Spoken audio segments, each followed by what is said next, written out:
If you wanna stay with me, if you wanna try, maybe you could be with me, but only for the night.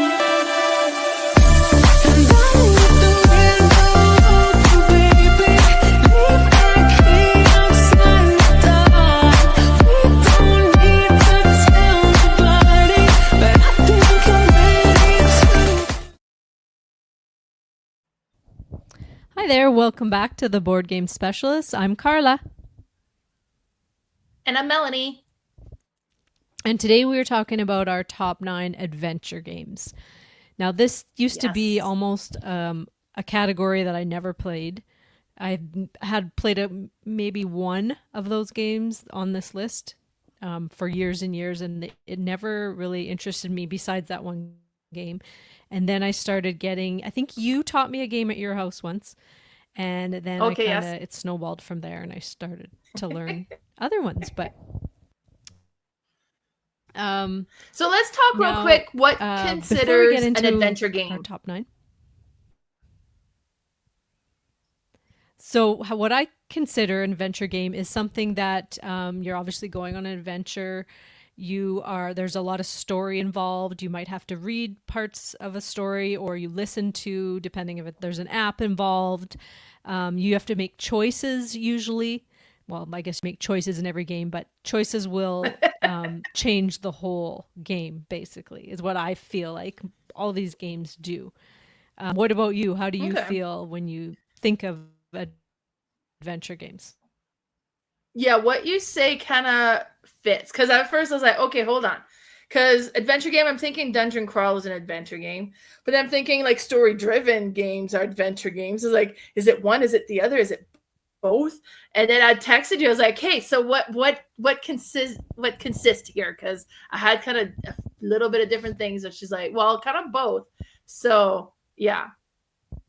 Yeah. So I what your definition kind of match what I've put in my list. So that works. Yeah, that's what I've got a mix of both, I would say. But before we get into that, what have you been playing? Well, actually, we're starting with you. So, Oh, it's me. All right. what have you been playing? It's always So I've been you. playing one of Your my number favorite one. games. I Oh, did you know what? Hold on. mention Let me this. see. I don't know if my presentation's at the beginning. I think I'm at the end, so I got to move it back. And I don't want to give away anything, so Don't spoil I'm doing number it off one. screen. No spoilers. All right. We should be good now. Okay. So once we did our top 10, I started looking through all those top 10 games and wanting to get them all to the table. So this was in there, and this one is called Grand Austria Hotel. Now, I played it with the Let's Waltz expansion, which I love. This one was a Kickstarter that was made several years after the game, and people backed it. And then once it came out, they were saying they were not going to release it for retail, which was silly. But they did end up releasing it for retail so people could get it because it is an awesome expansion. So the base game, what you're doing is you are serving guests in your hotel and serving them food and wine and desserts, and then you are placing them in a room. So you have these player boards that have all different colored rooms, and you have to use an action to get tiles to place in the room to prepare the rooms. Now, once you get guests, you will always draft some guests at the beginning of your turn, and then you will try to fulfill their requirements. And once you do that, you get to place them in a room, you get the points on the card, and then usually a bonus. Now, what the expansion added is there's an option of them not going to their room, they are going to the ballroom to dance. And it changes it up quite a bit because these ballrooms, there's 3 ballrooms in every game, and they are kind of like a little area control. But one of them is scored every 3rd round. So you can go into any of them, but you have to realize that only like the first one is going to be scored after round 3, and then 5, and then 7, I believe. So it's kind of a neat thing because the bonuses you get there can help you in the main game.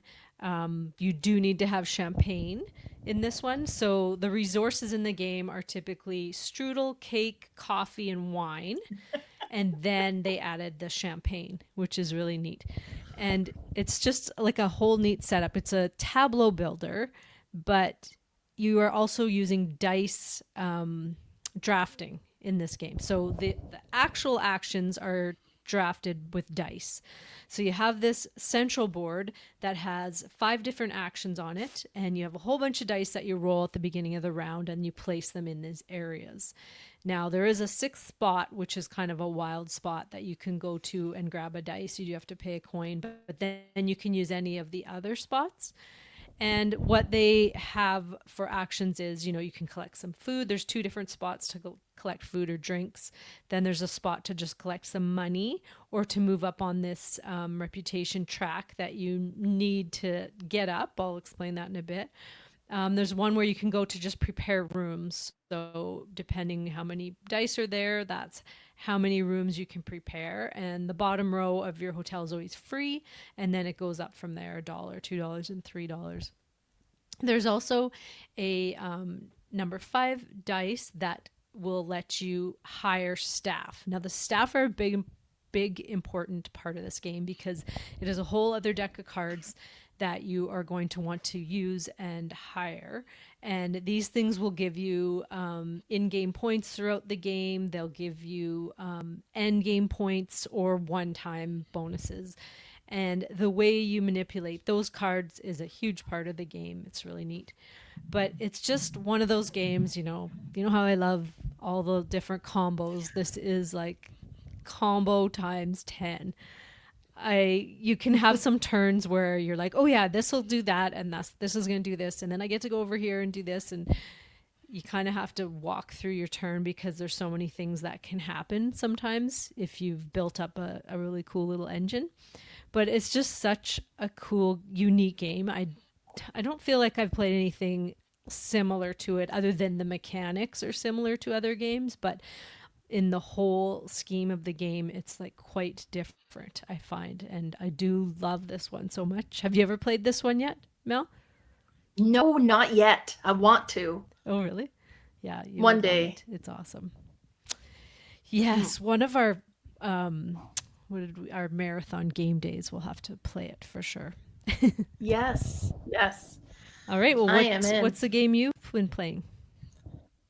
Well, after we did our top 9 trick-taking game, because when we were doing the list, I pulled all of the trick-taking games that I own. I made a list of those. And I was like, okay. And all the ones I hadn't played, I was like, okay, I want to play those. And I almost got this one played, but I didn't. So me and Lee ended up playing it just over the weekend. And that is Questeros. And I've owned this one a long time. And I was like, okay, this is horrible. I need to play this one. And I was so excited for it. And I love the look of it. And then I was like, let's get this to the table. So, and what I really like about it is this is a tarot deck. So this whole card, like all of them kind of form is like, like you got your minor arcana, you got your major arcana. It's a full-on tarot deck, but it's a trick-taking game. So the major arcana are kind of trump. If you play that trumps any other suit that could have whatever, no matter what you led with. But then they also have a special ability. So each card, if you play it, has an ability that would activate that could kind of change some things. But if you start the trick, you put a card down and you have to follow the suit. So whether it's like the coin, the sword, the staff, or the orbs. No, the orbs is the coin. What was the other one? Oh, the cup. And now you can play this one. It's 2 to 6 players. So we were able to play it just me and Lee. And what's interesting is you start with 2 points. Because if you want, you can give up one of your points. So we were playing with coins instead of tracking points. We were just collecting coins for our tricks. But you can give up a point to place a card offsuit. So if I started with a cup and you have a cup, you have to play a cup. But if you spend a coin, you could play a different suit or a major arcana, but that allows you to kind of ignore the cup or the following suit rule, but you're giving up your points. So it comes at a cost, but maybe it's a advantageous for some reason for you to play that particular card. And then the major arcana cards all have, as I mentioned, different abilities. Some of them will be like, okay, well, you're going to score an extra 2 points if you win this trick. Or if you play this card, then everybody has to play a sword in order to follow suit if they have a sword. So it can affect, like some of them were you can trade a card in your hand with another card. So it was just really interesting, the whole play of it. Now, I really want to play this again at a higher player count because I thought it was so cool. The artwork looks neat. Like the whole thing with it was so satisfying. So unfortunately, I didn't get to play it on time for it to be part of my top 9 trick-taking game, but I'll add it to our third time we do the list of trick-taking games. So that was Questeros. So where do you think it would have fit in your list? Do you think it would have been near the top, like closer to 1, or the bottom, closer to 9? I think it'd be mid-range, honestly. Because the ones that are in the top were really cool with what they had in there, like the blind trait. Like, because what was our top one? It was Zalatar. And then I think the gameplay of that was just so exciting. But this would have been, like, just because of what it added and how interesting it made trick-taking, it'd be above the lower one, I think. It would have made, but it would be halfway. And it's hard to tell because that was a good list. Mm-hmm. I had some good games in there. Yeah, but I think it would have fit somewhere mid-range here. Nice. Awesome. All right. Well, let's get into our top 9 adventure games. I believe I'm starting this list off. Yes. So my number 9 right. is Destinies. And Destinies is, I think it's a Lucky Duck game, I believe. Might be. That's right. Mm-hmm. Yeah, it's Lucky Duck. So this game was made after Chronicles of Crime. The only similarity it has is you do scan some QR codes.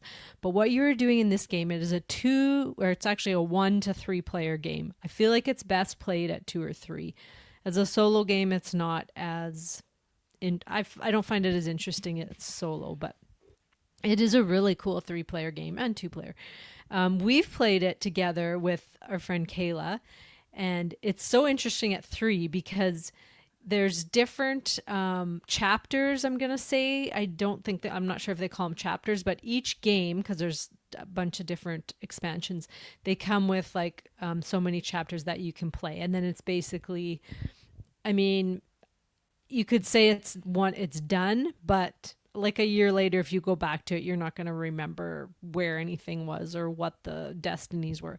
But every person has 2 destinies, and they have a character that on the back has 2 destinies. Now, each of those destinies is shared with the other player. So I have a similar destiny to you, and then my other destiny is the same as Kayla's, and then that's how it kind of goes all around the table, which is neat. But so we're all trying to complete different things, kind of like, like I said, we have a shared one. But how you go about that is you start out with these cardboard tiles. They're more like a cardboard, very thin cardboard, but they'll be placed out, and that's your starting map. And then you place your characters on there, and you can move around the map.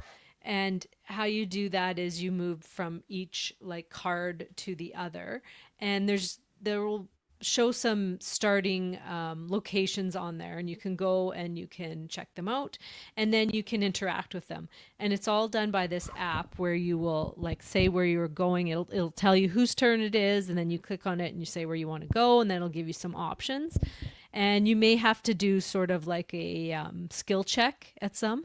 And how your skill check works is really neat. You all have these little player boards that have all these wooden discs in them, and everyone kind of starts differently. You have 3 different skills. I can't think of the names of them right now. I'm just going to call them blue, green, and red. But you have these discs that are placed out differently. So they're spread out at the beginning, and then like one might be at 2, 4, and 7. And what that means is you can only, when you roll the dice, the number you get has to like meet the lowest one, I believe, isn't it? The lowest disc? Yeah. So okay, it's whatever you roll, your total is however many disc is below the total you rolled. Yeah. So throughout the game, you're trying to move these discs all to the left if you can, because then you'll get higher skill rewards from that. But when you do these checks, like I said, you roll the dice, and sometimes you might have items that help with that. They might help mitigate the dice, they might help improve your skills, and they might move those discs as well. Now, to collect those items, you do these at different locations, but it's kind of neat because there's some places where you can go and purchase things, and you use coins where you can actually get coins at different locations for doing different things. And it gives you all these different choices. And some of them are morally good and some of them are morally bad. And so you have to decide, like, you don't have to decide if you're going to be all good and all bad. You can kind of do a bit of both. And it's kind of interesting because sometimes doing the good things like kind of backfires the odd time, and sometimes you do something bad and you get a bunch of money or something and you're just like, you don't know what's going to happen. So it's quite interesting. But if I go to a place and something happens, I've collected something or like a certain item, and that might be something Mel needs for her destiny, and I very well might not need that, but then she can go to that location and try to get one as well if there's another option of one. So it's kind of neat because there's a bit of deduction in there where you're trying to like see what everybody else is doing. You can't read what they're doing. There's some things they do, I believe, read out loud, but not everything. So there's some things that are a bit hidden, but some things that are like open information. And it's just really unique because they did a really good job of the storyline. There's lots going on, lots of different people to interact with, a whole bunch of different like little tiny minis will come out and you'll interact with them and then they go away. There's a bit of fighting. I think you can the odd time if you have some weapons or whatnot, you need like a rope to like help you do something. It'll help you with your skills and all kinds of different things. And it's quite neat. And I've played quite a few of these with John as well, and he did really like this. And I think we've played I think I have one or two expansions we've played through, but I know you have a couple as well. And it's just something I think the three of us should try this out again because we enjoyed it quite a bit the first time. But that's my number 9, Destinies. Yeah, Destinies is so good. Great pick. All right, my number 9, and I have the list in front of me on a picture on my phone, and it closed down, so I don't even know anymore. Oh, yeah. So this one definitely strong, story-driven game, and that is Fallout. So this is like, post-nuclear, the world is like a mess, and you start, and most of your tiles are face down. You don't know where anything is. And you're gonna go, and there's like different locations. Like you can go to cities, or you can go to, I forget what the other one is called, but it's like you can go either to a city or you go to another location, and you can kind of interact with that location.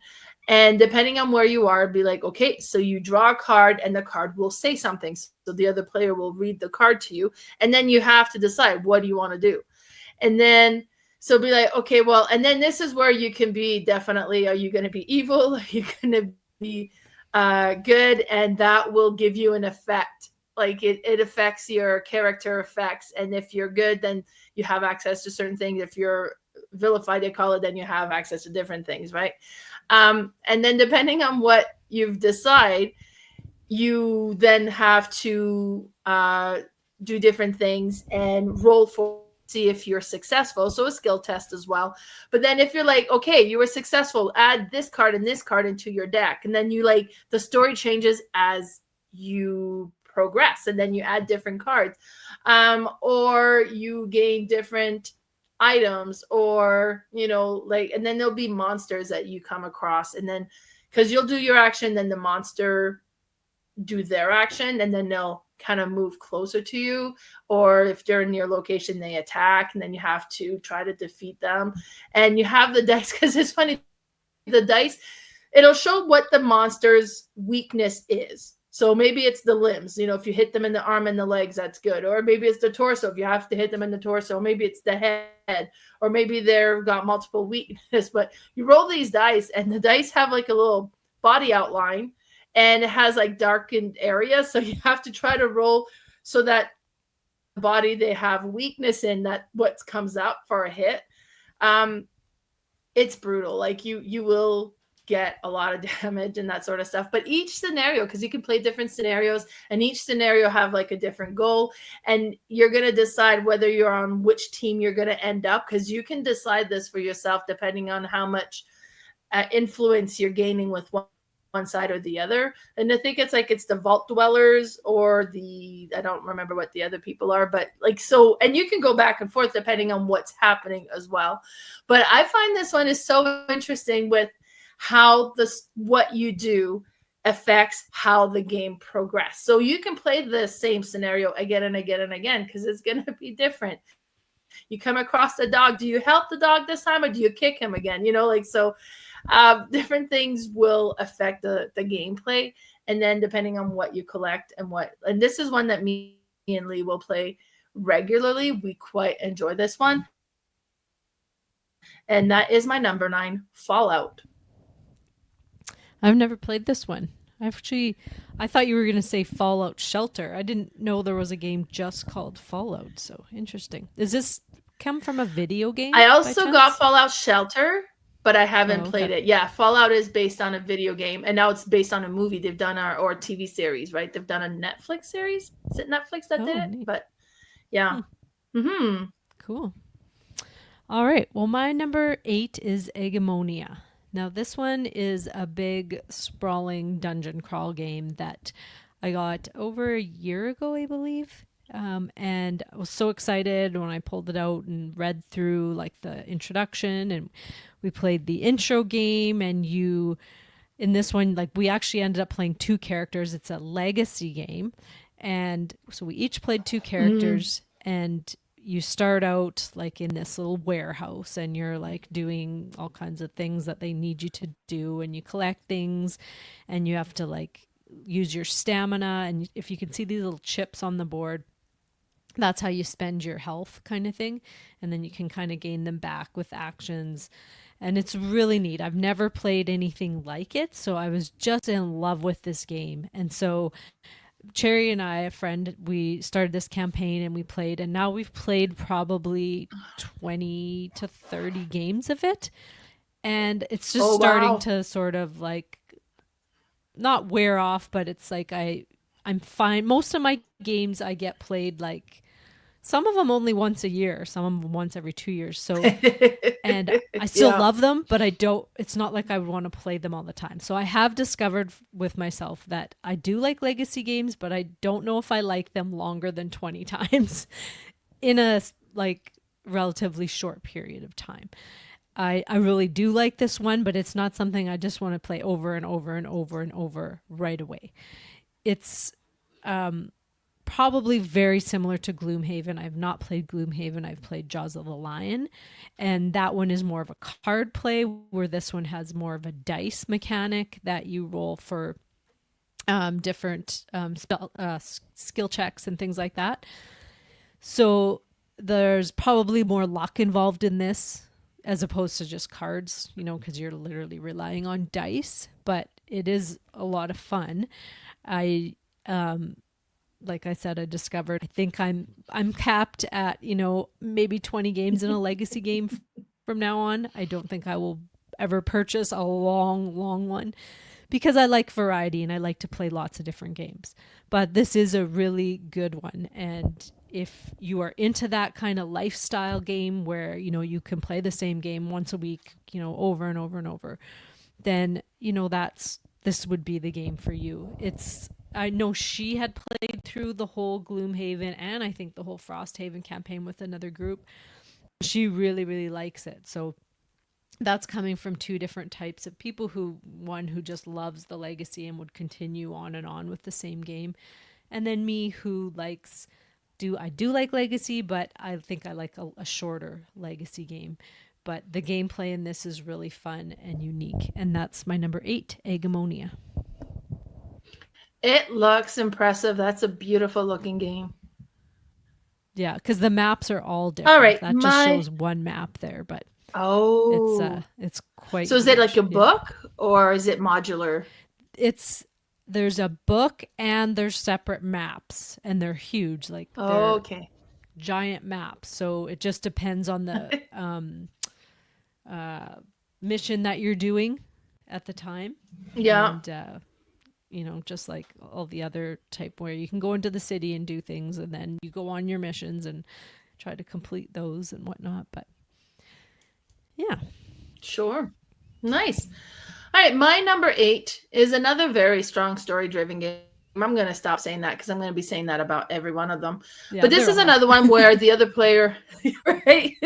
Where the other player will kind of read a portion of it depending on what you decide what will activate. And that is Near and Far. So I really like Near and Far. You start in the village area and you prep to go on this adventure, right? So you're going to collect companions to bring with you. You're going to collect your resources. And you're going to prep for all of this. And once you feel you're ready, then you go from the village and you go onto the map where you're going to start with like the starting area and you're going to start branching out. And there's different location that you can go and visit. And then as you get there, the other player will open the book. And this is not app driven, it's all in the book. And then you'll be like, okay, so at this location, we're on this scenario, this is what happens. You come across this rock lady who is crying by the lake because her child was kidnapped. What do? Do you tell her, go to the village? I think I saw some people who could help you there. Or do you take it upon yourself to help her or whatever the scenario might be?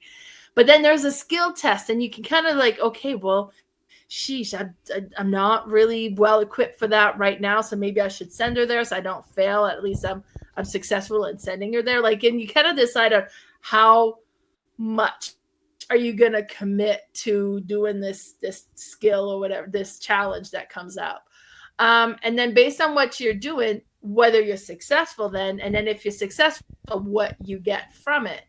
And then sometimes you'll get ones that, well, because you do this, now it sends you to another portion of the book. So, okay, well, now you got to deal with this second, like follow-up situation that might happen. But I thought that was so neat. The first time I played it, I was just like, oh my God, this game is so amazing.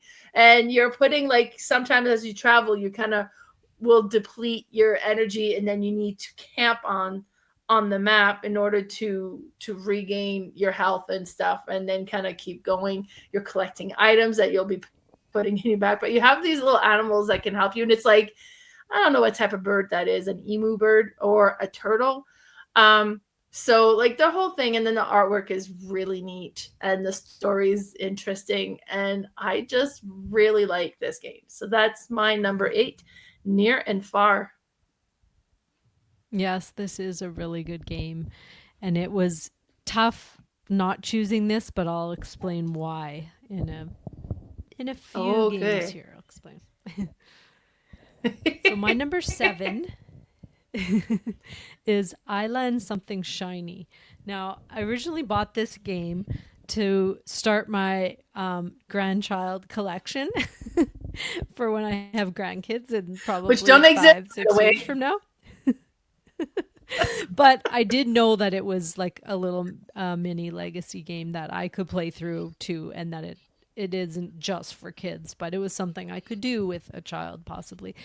Anyway, so bought this game and I played through one of the scenarios, and it's actually not a scenario. There's different endings, is what I should say. So you play through the whole thing, and it's really only 6 chapters, but you may have to play some of them over and over. Maybe it's only 5 chapters, but 5 or 6 chapters.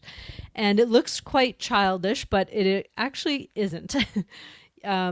You start with this like story deck basically, and the like beginner game is just a few cards, and then you have some skills that you might develop, and that's like a separate pile. And then you have another set of story cards that, depending on your choices, you might pull some of those out for the next round, or next day, I should say, because You play through days, and you're trying to complete a goal, which is in that top middle card there. And it might be you just have to collect some books, you might have to collect hearts or different resources or something before you can finish that whole chapter. So how you do that is you pull these cards from this little stacked bookshelf, I'm going to say, that they've kind of like built out a cardboard that you place on the board, which is neat. And you pull the card and you read it, and it's like a choose your own adventure. You make one of the choices, and one of the choices might be, oh, I'm just going to collect resources, or one of them might be, oh, this card's going to go away and I'm going to develop a skill. And then you grab that, you look for that skill in its deck, and you pull it out and you put it on your discard, and you just continue on. And then once that is empty, you'll take those cards and you'll shuffle them up and you'll put them back in the little shelf thing. And then you start the next day. And if you had some of the resources that can go towards your goal, you can place them on the card and you just continue on. Now, it sounds simple, and it is quite simple at the beginning, but each chapter kind of ramps up and adds new things, and you are going into different types of terrain, or like caves or castles and things, and meeting different people, and there's some fighting and battling that you do, and it's quite interesting how they did it.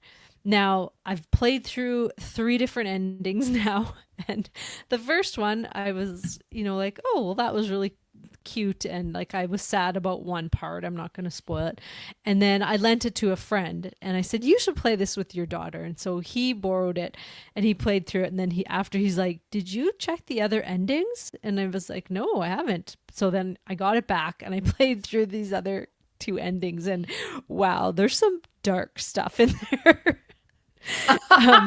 It's more so like, because there's a storybook as well, that it's just like these tiny little storybook pamphlets that, depending what ending you choose for each chapter, you kind of go through it. And the one I went through was like, totally fine. There was a bit of like fighting and battling, and so I thought, well, maybe he meant like his daughter didn't like the battling. Well, no, there was some stuff. I don't think he even got to that part with her, but it was quite interesting. And like, I don't even know if dark is the right word. It was just really deep, I should say. Like, very okay. Yeah, It looks that's so all I'm gonna say. cutesy, though. Quite deep / slightly dark, but could be scary for a child near the end. So not totally recommended to play with a small child, but you could play this with like an older child. I'm not even gonna say the age. Make sure your child is tough. Yeah, just from some of the, like, the end storyline, I was like, whoa, that was not what happened in my first ending. I must have had the, like, cutesy ending. But it was still lots of fun, and there is lots of thinky decisions, and you might finish a chapter and you didn't succeed, and you go back and you're like, okay, so I need to make different choices that are going to help me get these other things.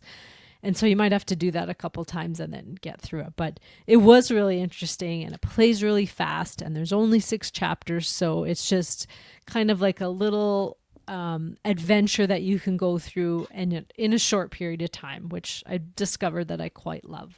And I am keeping this for my grandchild. Nice. Not going to play it. I might play the first few chapters when they're quite young, and then maybe later on, but it is quite interesting and neat, and I would recommend it for adults, because it is, if you're a solo gamer, then this is definitely for you. And it is a solo game, and I just say playing with a child because you can make the decisions together, kind of thing. But that is my number 7, Eila and Something Shiny. Nice. That's funny. Yeah, it looks cute. Yeah. My number 7 is the one that probably stretches this. Is this an adventure game really the most? Because probably not. But I create my adventure as I play this because it's so thematic and what happens, and you have to resolve it. And that is Legendary Encounters, the alien deck building game. Because you stack your game, the card and the characters, depending on the scenario you want to do. Because you can go through all the different alien movies in this game. depending. And then you'll have like, okay, well, here's your first objective, and you got to go searching for the objective, and things happen.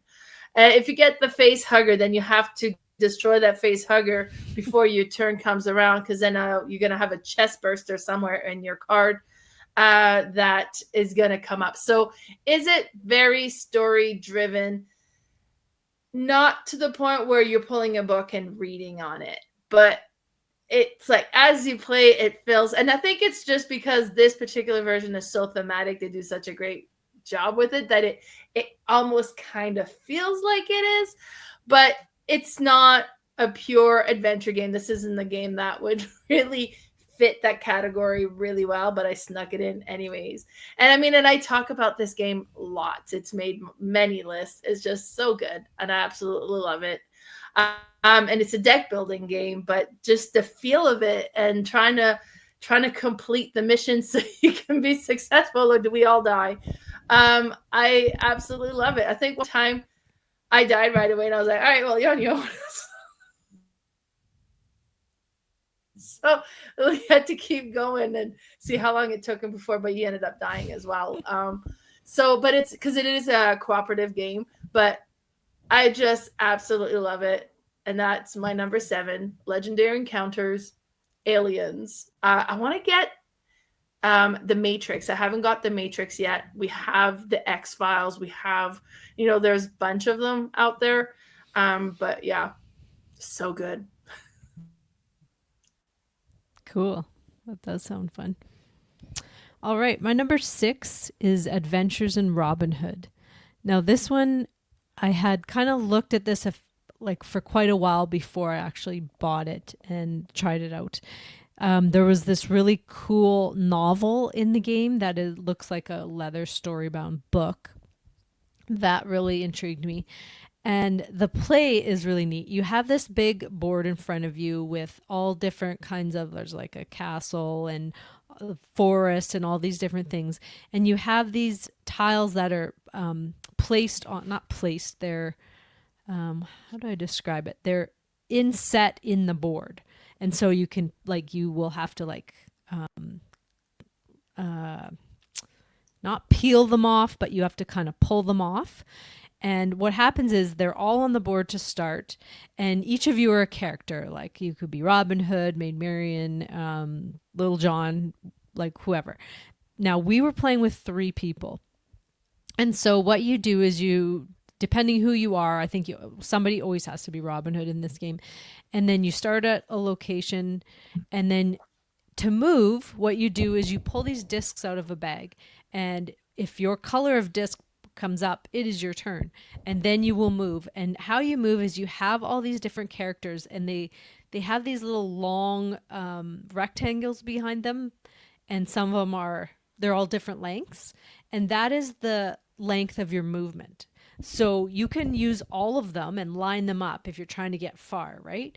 But if you save, I think it's one of your longest, and don't use it, you get to put in a cube into this other bag, which will help you when you're trying to battle somebody or if somebody's fighting you. I'll explain that in a minute. But so you use that as your movement, and then wherever you land, if you land on a number or a location or something that has a number, you will read that little story from the book. Sometimes you'll have to pull up that little inset piece of cardboard, and there might be a enemy there, or you might have found something, or you might have found a new location that was hidden or something. And it's really neat, because you would think, well, now I've seen everything, so now what? But each time you play, because it is a legacy, or maybe it's more of a campaign game, they call it, but each time you play, things are different in there, like in the book, and they might mean a different thing, or they will symbolize a different thing. So it's quite neat, because you have a timer that you go through, as soon as certain things happen, as soon as you go through the bag of all these discs, then this timer happens. So you can't just, walk around, do whatever you want. You have to kind of do it quick, and there's always an objective each game that you're trying to accomplish, and it's not easy, but you do start to develop some skills throughout the game, and you do get some resources that will help you, mostly weapons and tools and sometimes food and things. But it's really neat because you have to, like, maybe one of your objectives is to find a person and then help another person. So you need to find the right person that's going to lead you to helping the other person. And then you might have to climb the castle wall and get in there. And it's quite unique. I've never played anything like it. And I never thought I would be into a game like this, but we've played it several times. We've almost completed it. But it's also one of those games where you don't have to, if you haven't played in a while, you come back. You have these little ribbons in the book where it kind of like will mark where you last played, and then you just continue on to the next game and the new objective. And you don't really have to remember the past. You might need to remember some of the Nice. like characters or things, but it's really fun. And once we play through this, I know there's an expansion that I'm going to see if the group wants to play through some more, and then possibly buy that and see if there's more story to it. But it's really, really unique, cool game. And that's my number 6, Adventures in Robin Hood. This is one that I want to try, and I'm so impressed at the size of that book. Like, that's a whole Yeah, it's an really actual neat. novel in there. Yeah, it does look like it. Neat. All right. My number 6, let me bring up my list again because my phone keeps turning off. Okay, so this one is for real an adventure game this time. And I bought this one after we watched the movie Dungeons and Dragons. I got like on a D&D board game kick afterwards. And I was like, okay, what D&D themed games can I get? And that made me buy this one. And this is Betrayal at Baldur's Gate. So with this one is you start with like the main board and your characters are there. And as you play, you're going to be adding more tiles. And depending on what's happening, like if you're staying in the building, if you're going, I think it's a dungeon, or if you're going outside, and you can build the outside as well. So there's different type of tile that you would be adding. And each you're going to be collecting items. There'll be events that'll be happening. Some depending on the icon on the tile, what happens and what you collect. But the first part of the game is you're kind of developing your character, trying to get yourself set up, and as like kind of get the proper items so that you're kind of at your strongest. And then at some point, when you have like the omen cards, that tiles that comes up, you're going to collect omen cards, and it makes you do a check at that point. And at some point, it's going to activate kind of the scenario. And depending on the tile that the scenario activated on and who activated it and that sort of stuff, it's going to bring up one of the possible scenarios. And it tends to be like one versus all. And it's not always the person who activated the scenario that's like becomes the one that's going to be against everybody else. It depends on what, like sometimes it's like whoever has the lowest type of this skill then is, or whoever has the highest type of this skills becomes like the traitor, I guess. And now it's going to be them against everybody else. And then each scenario is going to play differently. But the look of the games, like the miniatures are cool. The tiles are so detailed. They look so cool. And you are kind of going through, and then when you read the story, because you kind of break apart to, okay, well, that one person needs to read what their objective is, and then the rest of the group is going to read and see what we need to accomplish in order to win. And it's going to be one of us, us versus that other person now that's going to win, depending on who is successful. So you kind of read, and that really then kind of builds that adventure story portion of the game. And I think that is so cool. So I was excited for the theme of it, like the fantasy theme of it. So that is my number 6, Betrayal at Baldur's Gate. Yeah, this one I'd really like to try too. I still have not tried Betrayal at House on the Hill. That's more of like a horror themed one, whereas this is more like a dungeon themed one, right? Mm-hmm. Nice. Okay, my number 5 is Sleeping God's Distant Skies. Now, I had kind of put this one in, and Near and Far, oh, what's the other one called? Why am I blanking? It's not up or Above and down. below. That's it. It's below and below. So I put all those in, and I decided to just choose one of those bigger ones because they're not bigger. This one is the biggest, I would say. I really should have included one of those. I'll explain later on in the podcast why, but this one is the big campaign. It's not legacy, I'd say campaign game that you play through. Have a similar thing to Near and Far, where you have a book with a map, but this one you change where you're going all the time. So depending where you are on the map, you might go off the edge and then go on to a different page, and then you will flip that and you're on a different page now. Now this one it's a cooperative game, so it's different than Near and Far, where you are both controlling a certain amount of characters, and it's usually in this one, I believe, I'm going to say 6, but I might be wrong. It's around that number, so you will evenly distribute them. And then when you are moving through this map, you don't even know what you're trying to accomplish at the beginning until you go through the story, and then it'll tell you like what you need to do and you're trying to find. And so you go all along these different maps, and there's quite a few. You have an airplane, and you are trying to fix this airplane to travel quicker, but sometimes you are literally just on foot kind of thing. And there is still a pilot that you can call to come to you in different spots and then fly you out somewhere else, which is neat. You have to take care of that airplane and refuel it and fix it because it frequently breaks, this airplane. But you have all these different resources, and which are in the form of cards. You also have these little cards that you will flip for your, I'm going to say fate. I don't know if they're called fate cards, but depending when certain things happen, you have to flip these to see if you've accomplished what you were trying to do. There's also a really cool battle mechanic in this.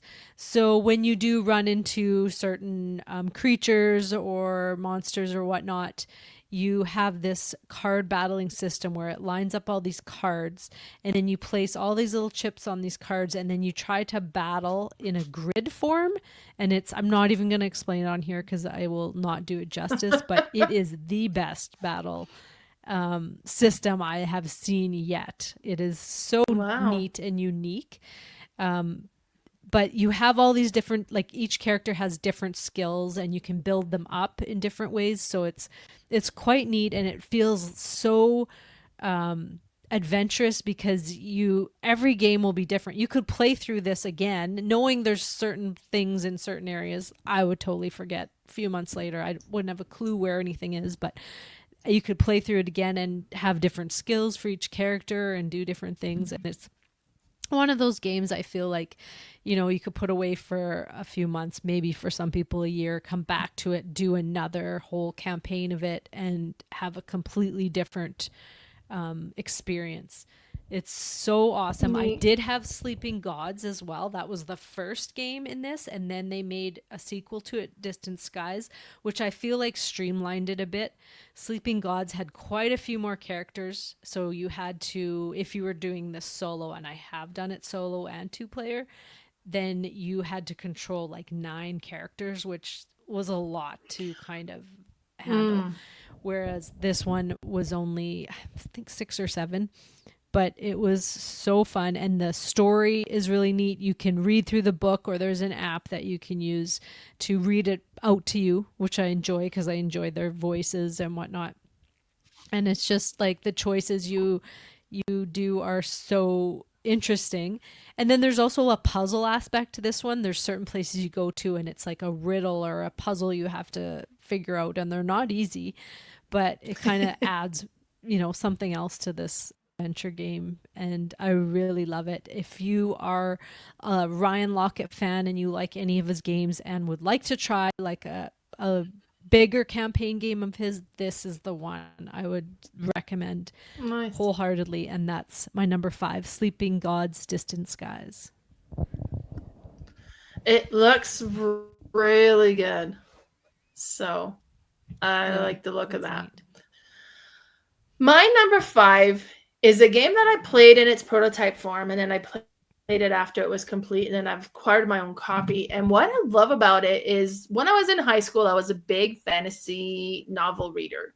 I read through the Sword of Truth and the Wheel of Time, and I'm actually watching the Wheel of Time now. So I just really like that aspect of it. And this is feels like a fantasy novel in a board game. There's not a set story that you need to follow per se, and that's Legend of Novus. Now, with Legend of Novus, this is game by Wesley Woodbury, which is also the designer of that Questeros that I talked earlier and what I've played lately. So that's the same designer who is Oh, local wow. to Alberta. So artwork in this game is really nice. They did a great job with the artwork. And the map, the board is like a map. Like you have like every time you read a fantasy novel, the first page is the map and you can kind of see the land of where everything is. And that's what this one is like. And you start in one location and you walk around, but each character have like a different origin basically. And you get benefit from going to your hometown on the map. You get a little bit of special advantage there. But basically, you're going around the map, and you can go wherever you want. And you're gonna every time you travel, you're gonna roll the travel dice, see if there was any encounters. When you land into a city, you can sell things because as you go through the encounters, maybe you're coming across different items and we're coming across treasures, and you're going to be collecting them. But depending on your rank or your what is like species, it's not species, but whatever, you're an elf or an orc or something like that, depending on what you can Hmm. equip, it's not all Race. going to be suitable for you. Race, that's what I'm trying to say. But so it might not all be suitable for you, but if it's not suitable for you, you can still sell those items for its monetary value at the cities when you go to the cities. So you're doing that. And then the whole goal of this is you're trying to get equipment to better protect and better your attacks and increase your experience level so that you can go after the big boss monster. And depending on like you're going to play a different big boss monster every time. So you're going to have a bunch of little battles as you go through, and then sometimes like, whoa, I can't do this one. So I'm going to escape, and you roll to see if you can successfully escape. And yours a d20 dice that you'll be rolling. There's the encounter or the travel dice you'll be rolling. But the whole thing is that you're just kind of traveling around trying to better your character. And you have this kind of book that opens up, and then, you equip stuff. So if you equipped an axe, well, that's going to take up both your hands. So then you can't have two end items, so maybe you should sell the axe, and then now you can have like a dagger, and then you can have another weapon.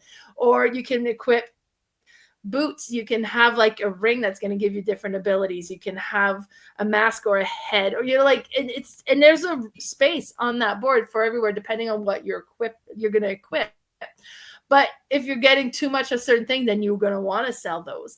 And then as you level, like you increase your experience level, eventually you're going to level up and be able to kind of specialize your skills as well. So the whole thing has such a neat fantasy theme. It doesn't have like a set story, except that you're kind of going around, going through encounters, kind of battling things until you're experienced enough and powerful enough to go after one of the big bad monster. And the first one to defeat the big bad monster wins. So I love this. I love the look of it. I love the feel of it. And that's my number 5, Legend of Novus. Yeah, this was the first kind of dungeony game that I played that kind of set me off on a path of Mm-hmm. searching for more adventure games. I really liked it.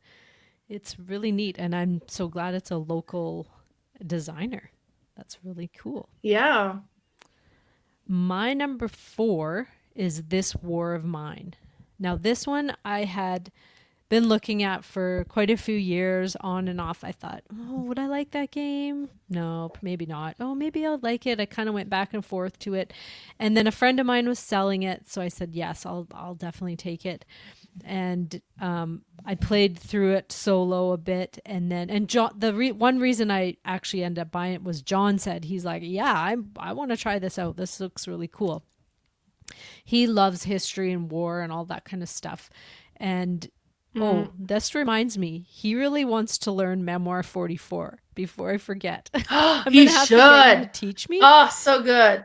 because Yeah. he wants to play it on BGA when he's away at work now. Like, I've got him set up on BGA, so we're playing a bunch of games that I've taught him.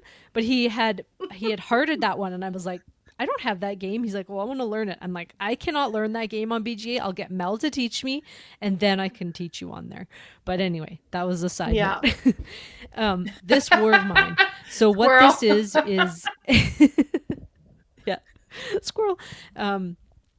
This is a story game where you start with different characters, and you are stuck in this building. There's war going on all around you outside, and you're trying to like build different things, make beds, and scavenge for food and weapons and things and medicine, and come back to your little dugout. And but you're actually in a factory, like a warehouse kind of thing, and you kind of have to like dig through rubble to find things and get space and stuff. But you're always going to go out at night, or some of you are going to go out at night and scavenge and look through different locations.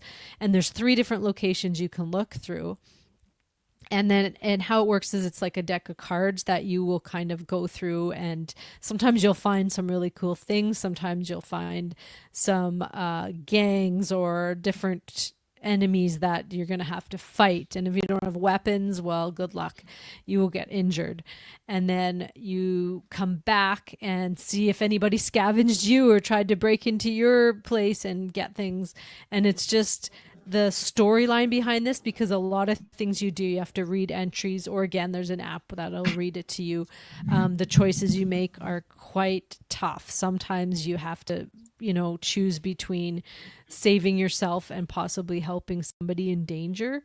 And, usually helping somebody in danger is also going to endanger you. So it's interesting because these are actually real choices in war. I'm sure of it, that it's very sad and emotional. And a lot of people have described this game saying like, it's not for everyone. This is a really, really heart-wrenching game. And it is. And it kind of it puts you in that situation where like, this is actually what it was like. Like, you had to make a choice of bad or worse, or much worse. Oh, geez. And like, what do you do? Do you do the right thing, but then you could literally kill somebody in your group? Like, it's really hard, and the game is hard as well. Like, it's very hard to win, but there are different levels of playing. And even on the beginner, it's not easy. But then every round, kind of like in a pandemic way, things will start crashing in on you, like your water supply is down, or you're getting more holes in the ceiling, and the cold air is coming in, and you're going to get sick, and you may lose some of your team. And you just have to survive till the end, or whatever the objective is of the game. And there's a whole bunch of different stories you can play. It's not really a campaign, because you play through the game. You can stop at a point and continue on, but it's really like you just kind of play one game, and then next time you play a different one. But it's really neat, and real hard choices in this game, but really, really cool. And that's my number 4, this War of Mine. Very nice. Yeah, this is one that it's like I could see. It's like, do we want to play this? It's like, do I want to put myself in that kind of mental anguish? And so far, I have decided not to. But yeah. All right, my number 4 is Betrayal at House on the Hill. So I got putting the presentation together, and I was like, maybe I should have combined those with Betrayal at Baldur's Gate and Betrayal at House on the Hill. They very mechanically are the same game. Theme-wise, they feel different, so I left them separate. This one is more horror theme, right? So you're into this weird house that you're exploring and coming across different items and different things that's going to happen. And you're going to be adding the main floor, the upper floor, or the basement. And whether you find a way to get into the basement, a way out of the basement will happen as well. Because sometimes you'll be like, oh, you fell through a chute. Now you're in the basement. So you got to try to find a way to make it out of the basement, possibly back in the main floor. But maybe you just finished a game, you're in the basement now, depending on what happens. But you're going around collecting items. And then like Betrayal at Baldur's Gate, you'll be doing the omen check every time that there's an omen tile that comes out, and eventually the haunt is going to initiate. And depending on which tile that happened on, what the scenario is going to be, and there's possible like 50 possible scenario that can happen. It could be that all of a sudden one of you becomes a werewolf and you got to try to survive, or maybe you are Dracula and you are hiding and now you can send bats all over the house, like the house, and to try to, and it becomes a one versus everyone as well.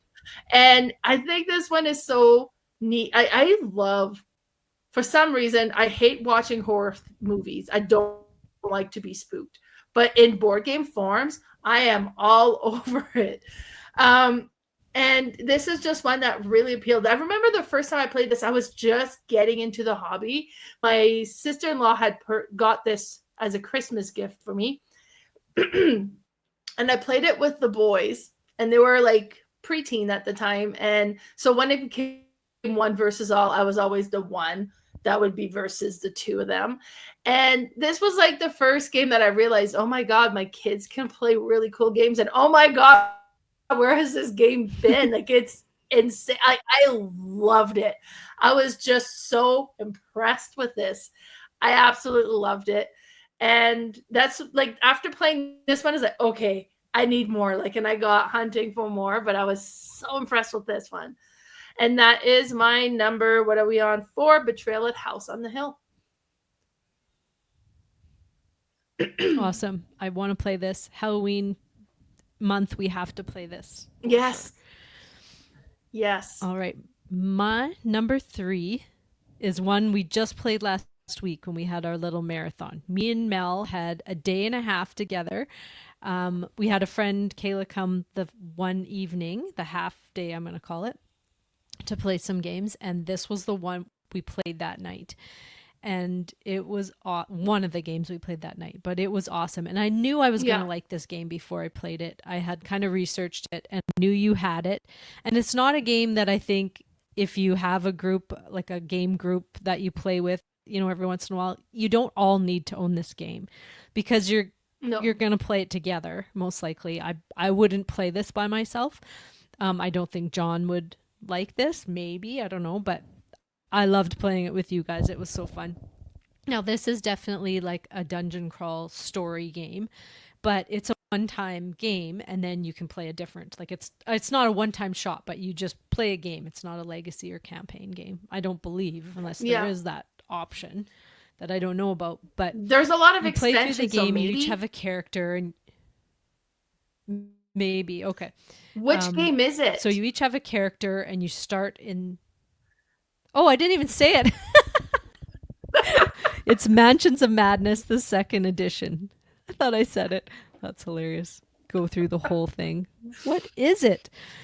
Yes, it's Mansions of Madness. It was so good. This is what drew me to this game was when I was kind of look into like the Arkham horror kind of games. I tried the card game, wasn't for me. It is a good game, but it didn't fit my kind of style. I actually had tried Eldritch. It's not Eldritch Horror. It's the dice version. Nope. Do you remember what that is? That the dice version? Oh, Elder Sign. I thought that was a card. Elder Sign? Yes, Elder Sign. So I tried that when I was first getting into gaming. I bought it and I played it solo. And at the time I didn't like it. Now I'm sure I would like it again.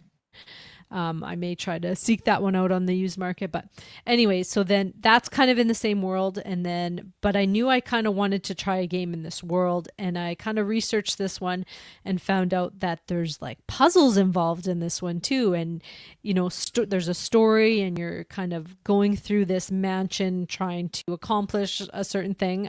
I I don't know if there's different objectives in different games, but I don't care. I really liked it.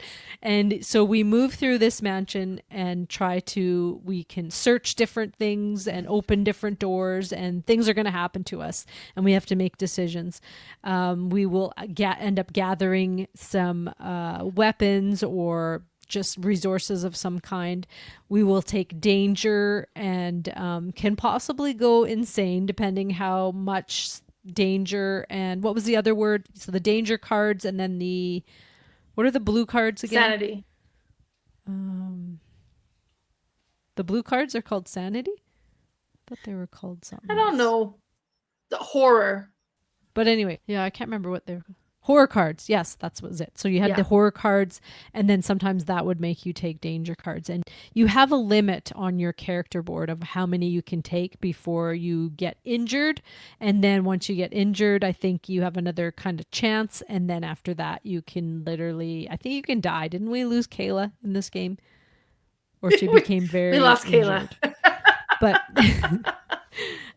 and anyway, so then you go through these things, and then every once in a while it'll be like, oh, you have to like complete this riddle or this puzzle, and you might have to do it in a couple turns because you only have, so many actions that you can do, and you have to move through the mansion and try to find things. And we were so close to winning this game, but we had chosen to do something else. We kind of took that as priority as to what we kind of needed to do, but we all were like, oh yeah, I didn't even think about it. We should have probably done that. But it was so fun. And what was really cool is in Mel's game room, she has a TV there. So we set up the app to show on the TV. So it wasn't like we were staring at someone's phone or someone's little tablet. We could look at the TV and everything was big and like nice and cool because you could just read it off there and see the art, and it would show the cards if we were like fighting a character or creature or whatnot, and see their health and stuff. And it just added, I think that totally added to the fun because it almost felt like you were like in an interactive movie sort of, or maybe like an interactive video game. I'm not a video gamer, but this was really fun. And it's at my number 3 already, and that's with one play. So this one could very well creep up if we played this more. Definitely would love to. But yes, that was my number 3, Mansions of Madness 2nd edition. Yeah, such a good game. Great pick. All right, let's have a look. My number 3, and I forget, so we'll just go look, is Destinies. I agree with you at how good this game is. I just don't agree that it should be higher than number 9, because this game was so cool. So the picture that is on here is actually the picture of when me, you, and Kayla played it together. I can't remember if it's just like a gathering or if it was Malcon or what it was, but it was so good. So the tiles, and they're very thin, so there's a lot in the game, but they start face down and they're just kind of like have a mist covering things. And as you go through the map, like they flip up and things reveal. And the app, now I highly recommend when you play app driven game that you have it on a big TV so everybody can partake, but not with this one and this one does it really well with the app, because what happens with the app a lot of time is you have one person that controls everything and everybody else is just like spectating the game. But in this one is you pass the phone from person to person because they had to control their own action on the app as they're playing the game. So it didn't have as much downtime. Or it didn't feel as disconnect as it can be sometimes with an app. And your character has 2 destinies. Basically, it's to go towards the same goal, but you could just accomplish it 2 different ways. And what was really neat, I'm assuming it's most of them, but we all had kind of going through the same story, but viewing things from a different perspective. And we all had different information about what was going on, and our goal was different based on that as well. And whoever completed their destiny first would win the game, but would kind of reveal the story as well. It was So cool. The mechanism was neat. The dice rolling satisfying. The QR, like it just everything about this one works so well. I bought all the expansion from Travis after I played the base game, but I haven't really played them because I'm hoarding it. I don't want to waste it. So I need to play this one some more. It was just so good. Such a great game. And that is my number 3, Destinies. It's another sponge-worthy game. Yeah. All right, my number 2 is one that, like, you literally just said that you wished you would have combined Betrayal of Baldur's Gate and House on the Hill. Now, I wish I would have combined this one with Sleeping Gods Distant Skies, because this one is Sleeping Gods Primeval Peril. Now, it's basically a shrunken down version of that game. It is one that you could play the whole, it is like a campaign, but you could literally play the whole campaign in one sitting. It might take, 3 to 4 hours, but you've literally done it all. And it's basically, a very similar type game, but instead of an airplane, you're on a boat and you're kind of traveling through this, like, all this marsh area and doing similar things, collecting goods, trying to accomplish different things, but basically the same thing, only shrunken down. But I think it's my favorite because that one I could pull out and I could play with John. I could play with, even a new gamer. You could probably teach this maybe because of the story and just, you just have to teach a few mechanics. And the battle is very, very similar to, if not exact, to Distant Skies.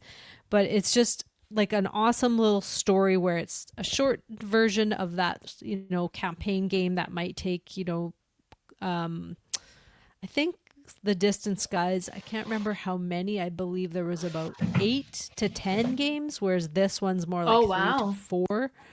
And so you could literally, but they're also shorter games compared to that one. So it's just awesome though. And I just love that world that Ryan Lockett has created, and it just seems to like overlap in all his games, which I don't think I found a game of his that I don't like. I do love the Near and Far. I do love the Above and Below. I should have probably included one of those. I just found there's more story in these ones than the other two, but they are still equally should have probably been included in my list. But this is my number 2, a mini version of Distant Skies. This is Sleeping Gods Primeval Peril. Nice. I do need to try some of these Sleeping Gods.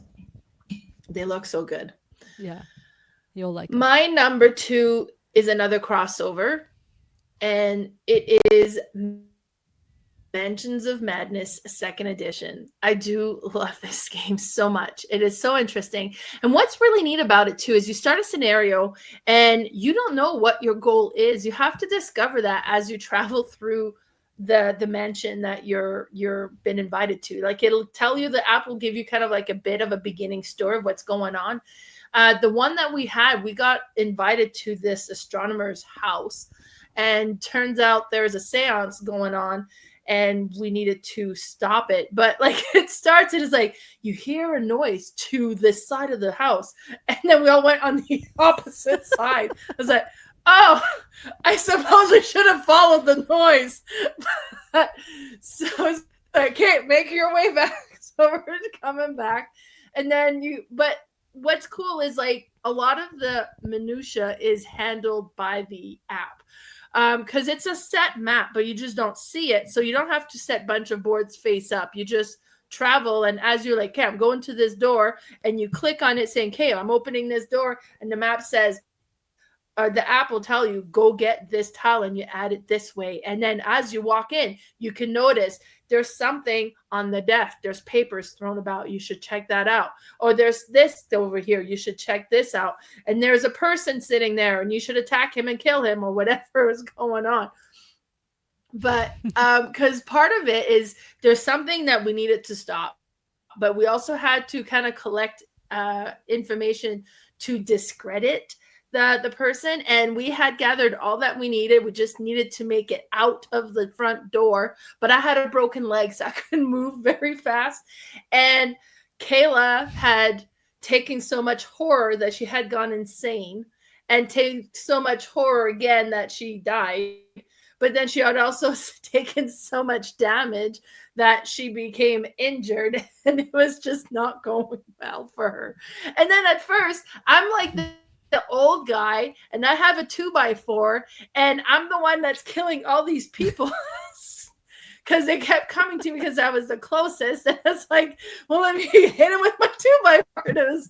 But the whole story that develops as you play is so good. It was so good. Absolutely love Mansion of Madness. And that's why it's my number 2. Yeah, I figured this one and Destinies would be on your list. So that was the 2 I predicted. I just didn't know where they would be. But good choice. All right, my number 1. Yeah. This is the one that I had played before all this. Didn't even, I mean, I kind of realized it was an adventure game, but it doesn't have like the, story, like the storybook where you're going to read passages with this, but the game has story in it. Now, this one is Robinson Crusoe. I had this early on as a gamer, it was probably one of even the remade games at the time. That version I had. And then played it solo. It's really hard. It's hard even when you play with multiple players, but I found it too hard solo that I wanted more brains to play this with me.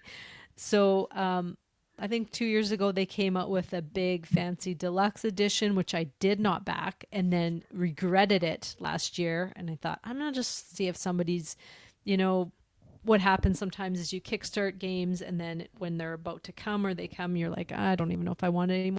Well, I found somebody who didn't. So he shipped it to me, and oh my gosh, is this a beautiful version of this game.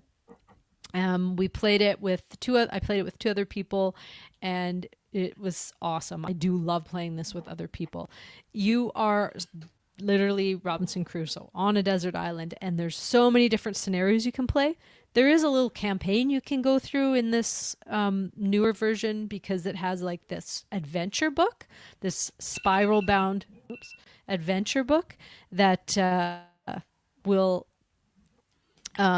give you probably 100 different scenarios and different skill levels, different, if you want to play something really simple or something very hard. I've not crossed the simple games yet because even the easy ones are quite hard. But what you do is you all have these characters, and they each kind of have a skill, just like, every other adventure game.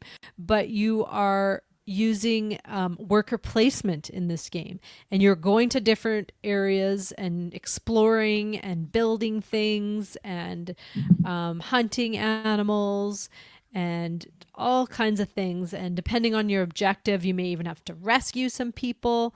But when you do those things, a lot of times, well, most times you'll have to roll dice, and those dice can decide whether you are victorious or not in what you were trying to accomplish.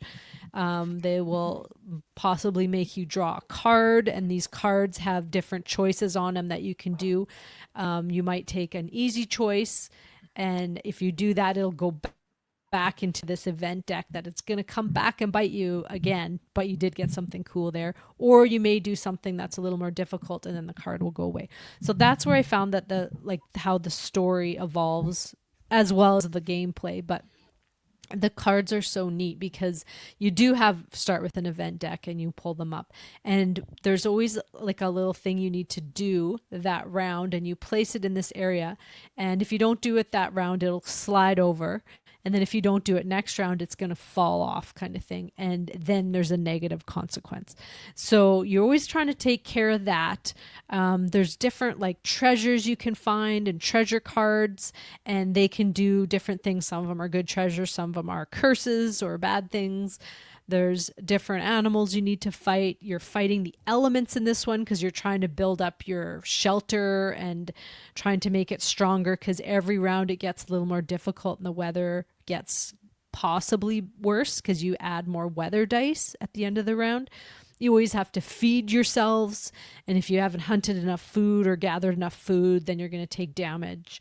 And it's just so thematic to me that you play this and it's so hard, but I'm sure it would be hard if you're on a desert island and trying to survive. So it's just, oh, it's just awesome. I love this game. I love watching playthroughs of this game because I like to see like how did that guy actually, how did they win this game? Like how are they doing this? And so I see, you know, how some of the strategies of it, and a lot of it is luck. The dice are there too. I'm not going to say a lot. The dice part is luck, but there is a lot of strategy in this game too, and it's quite hard. But that's how I like my cooperative games, because if they're easy, you'll play it and it's done. You're not going to play it again. When it's difficult, you're going to come back, and then when you do win, you feel like, oh wow, I actually accomplished something that was very difficult. So this is definitely my number one, and that's Robinson Crusoe. Nice. Yeah, I haven't played this one. And I think has stayed away just because of how hard everybody says it is. Yeah. All right. My number one is a game that I played recently. I had it in my collection for a few years and I paid a lot of money for it. And I was like, okay, I really need to get it played. So I ended up playing it when we went to Invermere. And that is Too Many Bones. So I was so impressed with this one. Now, there is a very strong story element to it because you stack the deck before you start the game. And then the first three are always going to be the same. And the first one is like, hey, you're leaving on this adventure tomorrow, but you're too excited to sleep. Do you train and try to acquire more skills, or do you want to go and buy a couple of other items before you leave, right? And it's a cooperative, so we all decide what we're going to do together. And then after you do it, then you pull up the next card and it's like, okay, you leave your village, you're on your way, and right away you're ambushed, and then there's an attack that happens. So, and it's always going to be like a card is going to come up, something happens, and you need to decide, do we do this or do we do that? Oh, it's an attack, so let's try to see, can we defeat this battle and that sort of stuff. And you have the components in this one is amazing. So you have your token, like your poker chip, that's your character, and however many stack underneath, that's your health. And then you have all of these dice. There's lots and lots of dice. Each character has a set of dice that shows their skill that's available. All the player boards are neoprene mats with cutout where you can place the dice. So that's going to be happening there as well. And then you have the baddies. That's how they call the bad guys that'll come up. And then you have the middle board that's going to be when you go into battle, then that's going into place. And then you place your character in the position, and then the baddies get placed out in the position. Then you have like the order of the fight that's going to happen depending on what everybody's abilities are. And then the whole thing is so cool. It's intimidating to look at because the player aid for each character is a big sheet that's double-sided, and it looks like, whoa, this is going to be hard. But it was actually not as complicated as I thought it would be, and it was fairly straightforward. It's just a matter of, because in those sheets, it explains what each dice and each face of the dice will do, but it's fairly straightforward. There's some characters that are simpler to play and some that are a little bit more complicated as well.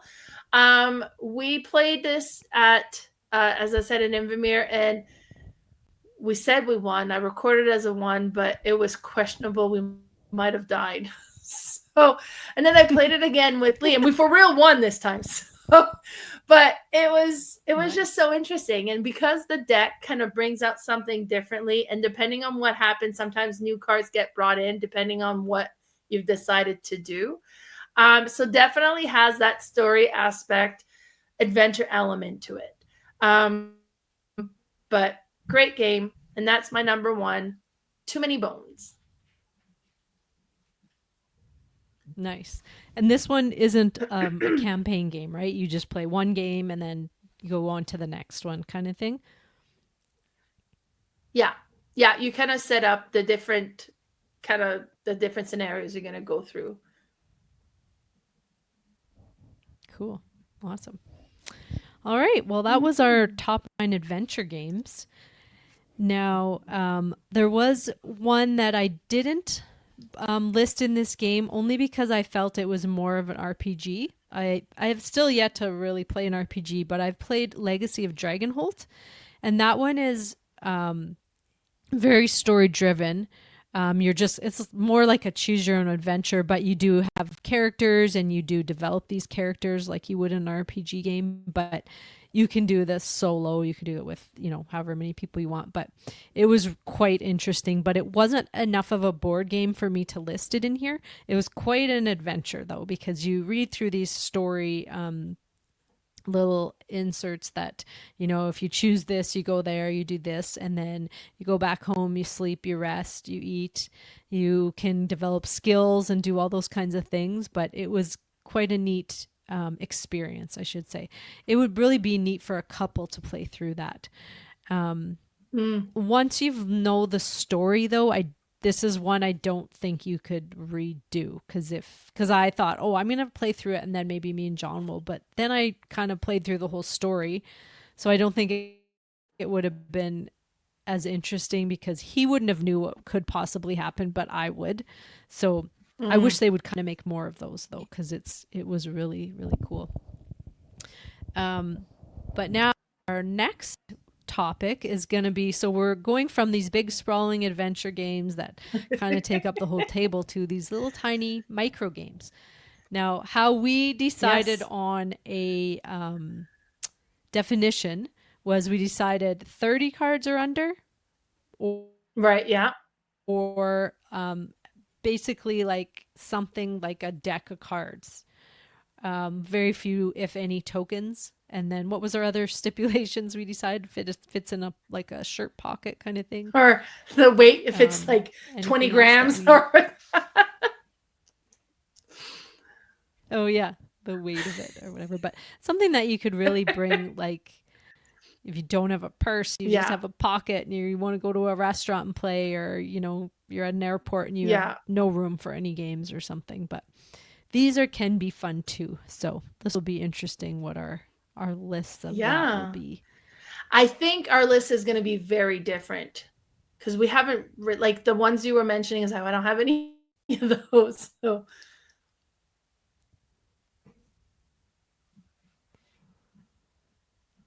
but I did see when I was there that you do have a bunch. So a bunch of some that would fit into this category. So that could that could work. All right. Well, that's it for this week. But before we end, where can people find you, Mel? So be sure to join our Discord channel. Actually, we've been really active on there. So it's been really neat to see everybody posting all the games they're playing. So that's a great one to join. On Instagram, I am Mel's_boardgame_room. I also have my Facebook page, which is Mel's Board Game Room. And I'm also on YouTube at Mel's Board Game Room. How about you, Carla? Where can we find you? I'm on Instagram at boardgamespecialist, all one word, and I have a Facebook page called Red Deer Board Game Fanatics. Well, that's it for this week, but stay tuned for our next episode of Micro Games. Until then, thanks for listening. Bye for now. Bye.